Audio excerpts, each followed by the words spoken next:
illallah wa asyhadu anna Muhammadan abduhu wa rasuluh. Allahumma sholli ala sayyidina Muhammad wa ala ali sayyidina Muhammad walhamdulillahirabbil alamin. Bagaimana kabarnya hari ini anak-anak kelas 5 Al-Razi yang hebat? Semoga kalian selalu sehat dan selalu dalam lindungan Allah Subhanahu wa taala. Amin amin ya rabbal alamin. Anak-anak, pada pertemuan awal di tema 1, kita sudah belajar salah satu ciri makhluk hidup, yaitu melakukan gerakan atau bergerak. Nah, pada pertemuan awal di tema 2 ini, kita akan mempelajari tentang ciri-ciri selain bergerak pada makhluk hidup, yaitu kita akan belajar tentang sistem pernafasan pada manusia. Setiap makhluk hidup pasti melakukan pernafasan. Apa itu pernafasan? Mari kita pelajari. Nah, di sini Ustazah memiliki gambar. Ada seorang anak. Di sini ada disimbolkan tanda panah berwarna biru dan tanda panah berwarna merah. Di mana tanda panah berwarna biru ini masuk ke dalam hidung dengan O2 dan tanda panah merah ini keluar dari hidung dengan CO2. Apa yang dimaksud dengan gambar ini? Mari kita bahas di penjelasannya.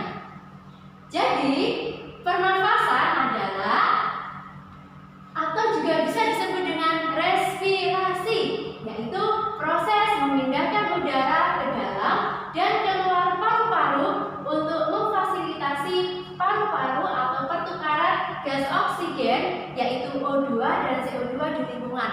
Jadi, proses pernafasan atau respirasi itu adalah memasukkan O2 atau oksigen ke dalam tubuh, kemudian mengeluarkan CO2 atau karbon dioksida keluar tubuh manusia. Nah, selanjutnya kita akan mempelajari tentang bagaimana organ dari sistem pernafasan manusia. Nah, di sini ada gambar organ pernafasan pada manusia. Di sini ada rongga hidung, kemudian ada rongga mulut, ada laring, ada faring, kemudian ada trakea, ada paru-paru, di mana di dalam paru-paru tersebut terdapat bronkus, bronkeolus, dan alveolus. Nah, sekarang kita pelajari bersama-sama.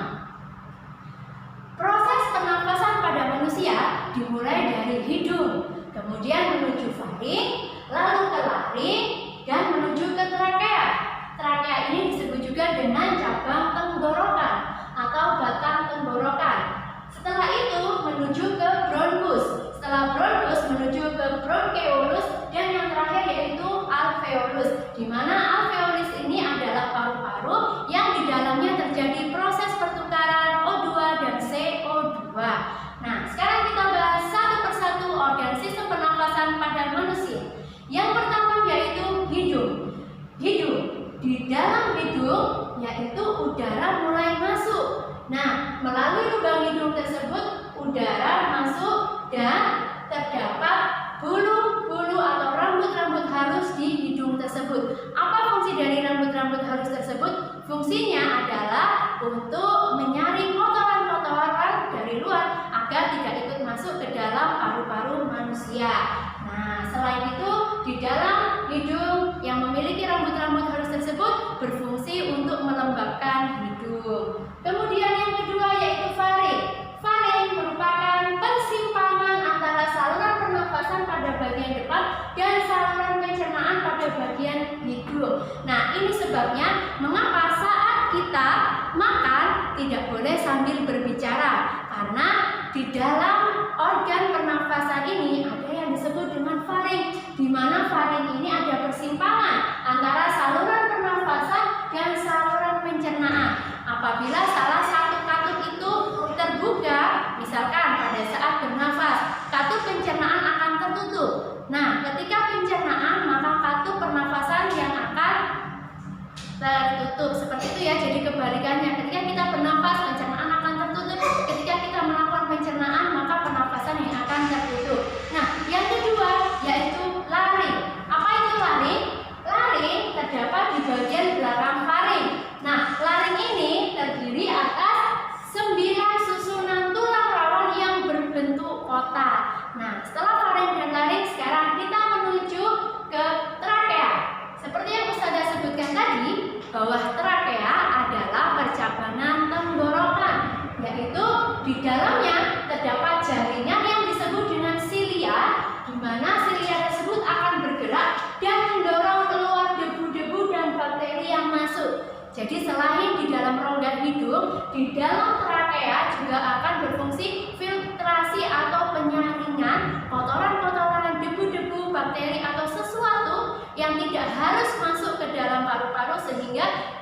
diusahakan untuk keluar dari tubuh manusia. Nah, kemudian ke bronkus. Bronkus merupakan percabangan dari trakea serta terdiri dari bronkus kiri dan bronkus kanan ya. Jadi setelah bronkus, nah selanjutnya yaitu bronkeolus. Bronkeolus atau biasa disebut juga dengan bronkeoli merupakan percabangan dari bronkus. Jadi bronkus itu memiliki percabangan lagi yang disebut dengan bronkeolus. Kemudian yang terakhir yaitu alveolus atau disebut juga dengan alveoli. Nah, ini terdapat di paru-paru ya, merupakan tempat terjadinya pertukaran oksigen dan karbon dioksida. Alveolus ini dikelilingi oleh kapiler-kapiler darah di mana berbentuk seperti buah anggur. Jadi, apabila ada pertanyaan di manakah proses pertukaran oksigen dan karbon dioksida, jawabannya adalah di alveolus atau alveoli. Nah, sekarang Ustazah jelaskan bagaimana sistematis dari proses pernafasan pada manusia. Pertama, udara masuk ke dalam tubuh melalui lubang hidung, kemudian masuk ke dalam batang tenggorokan. Batang tenggorokan adalah seperti sebuah pipa, mulai dari belakang hidung dan mulut, lalu turun ke paru-paru. Dari batang tenggorokan, udara masuk ke dalam paru-paru. Di dalam paru-paru, oksigen terserap ke dalam pembuluh darah halus. Sebaliknya, gas karbon dioksida dari pembuluh darah masuk ke dalam paru-paru dan selanjutnya dibuang saat kita menghembuskan nafas. Jadi, ketika kalian menghembuskan nafas, kalian mengeluarkan karbon dioksida atau disebut dengan CO2 dan uap air, di mana oksigennya masuk ke dalam tubuh. Nah, pada slide selanjutnya kita mempelajari beberapa gangguan atau kelainan yang mungkin terjadi atau menyerang sistem pernafasan pada manusia. Banyak sekali gangguan atau kelainan yang dapat menyerang sistem pernafasan manusia. Di sini Ustazah akan menjelaskan 4 gangguan atau kelainan pada sistem pernafasan manusia. Yang pertama disebut dengan asbestosis. Apa itu asbestosis? Asbestosis adalah suatu penyakit saluran pernafasan yang terjadi akibat menghirup serat-serat asbes pada paru-paru tersebut sehingga terbentuk jaringan parut yang luas. Nah, ini biasanya disebabkan karena menghirup serat-serat dari asbes. Kemudian yang kedua ada asma. Asma ini adalah penyakit sistem pernafasan pada manusia yang hampir bisa kita jumpai ya. Asma adalah suatu keadaan di mana saluran nafas mengalami penyempitan karena hiperaktivitas terhadap rangsangan tertentu yang menyebabkan peradangan. Penyempitan ini bersifat sementara. Jadi ada penyempitan di organ pernafasan. Nah, penyempitan ini menyebabkan adanya gangguan ketika selanjutnya itu cara menjaga organ pernafasan agar organ pernafasan kita bisa tetap stabil dan bisa melakukan aktivitas seperti biasanya. Yang pertama yaitu mengkonsumsi makanan-makanan sehat dan bergizi. Jadi makanan-makanan sehat yang bergizi tersebut memiliki vitamin, karbohidrat, protein, dan lain sebagainya, zat-zat yang dibutuhkan oleh tubuh manusia. Kemudian yang kedua yaitu melakukan olahraga secara teratur. Dengan olahraga teratur maka organ pernafasan pada manusia akan lebih lancar. Dan yang ketiga yaitu tidur yang cukup. Tidur yang cukup yaitu tidur yang sesuai dengan kebutuhan kita, tidak terlalu lama dan tidak terlalu sebentar. Kemudian yang terakhir yaitu posisi tidur. Jadi kalau kita tidur posisinya harus diperhatikan dengan baik agar proses pernafasan kita menjadi lebih lancar.